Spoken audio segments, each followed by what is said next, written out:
Here to discuss that and so many other political headlines, let's bring in former Ohio State Democratic Senator and senior fellow at the Institute of Race, Power, and Political Economy at the New School, Nina Turner, and Republican strategist Alex Zdan. Great to see both of you. Thanks for waking up with us, guys.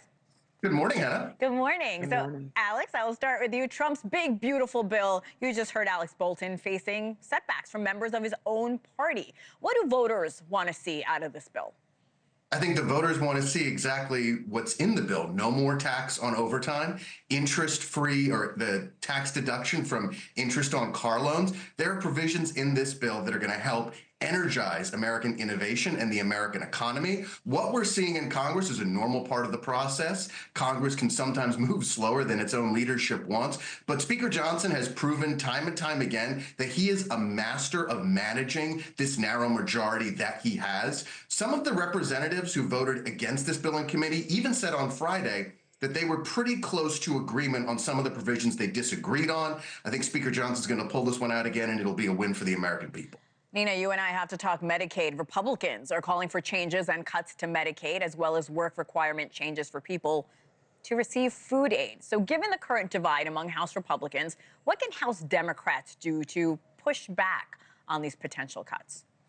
Well, they should definitely continue to sound the alarm. I mean, while I do salute no taxes on tips, I absolutely think it is abhorrent to throw over 13 million people off of their health care. People always need health care, but especially now, from COVID to this moment, to the tariffs that are making prices go up, people need that relief.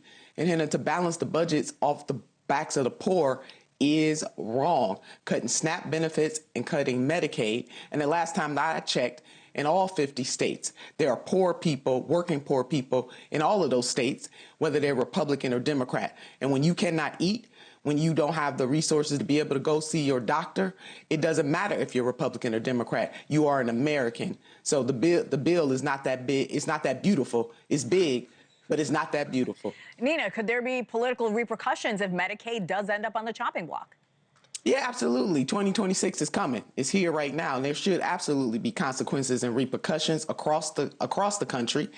Working class people need to mount up. Forget about Republican or Democrat. You are on working class team. That's the only team we should be concerned about. Alex, we just heard from Alex Bolton that the Supreme Court is continuing that temporary block on the Trump administration using the Alien Enemies Act for deportations. You and I have talked about this act a few times.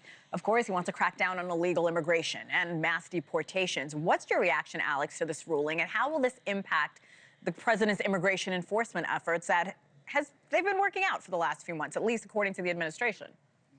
Well, the Alien Enemies Act was passed in a time of sailing ships and John Adams. Things were different in 1798. It took weeks to get people who you wanted to leave the country even to a port so they could get on a ship and spend another few weeks traveling. I think that a modernization of this law could be in the offing coming from Congress, but let's not forget that the Supreme Court did not put a permanent stop to using the Alien Enemies Act. It simply said that for now they wanted to hear more. So I expect the Supreme Court to rule on the case within short order. And I'll say this one thing to the left. The left always says that President Trump is going to defy the Supreme Court and not comply with federal court orders. But in this case, the president did what he's been doing his entire term and last term. He complains, but he complies. And that's exactly what his constitutional obligations are. I will mention, though, that Trump's lawyers in the Supreme Court said that they are not committing to listening to the federal appeals. I do want to mention that he did say that. The Supreme Court heard arguments over Trump's fight to end birthright citizenship. I do want to show you guys a new poll. It shows a majority of Americans oppose ending it. This at the core of Trump's immigration policy. Nina, I think I know what you're going to say, but why is this such a divisive issue? I mean, it shouldn't be. It's not. It's only divisive according to the Trump administration, to President Trump. It is not divisive, as you have just laid out, among Americans. The president is going too far on this. There is no doubt that the immigration system in the United States of America is broken. It's been broken under several presidents, several Congresses. So this is not new.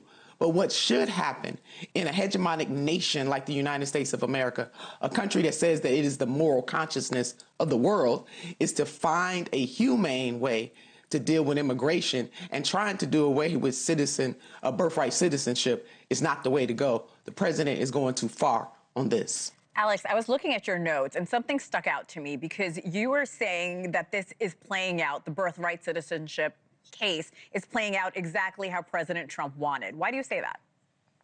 Well, because I think that the Trump administration and the people advising the president have wanted to have this debate for a long time.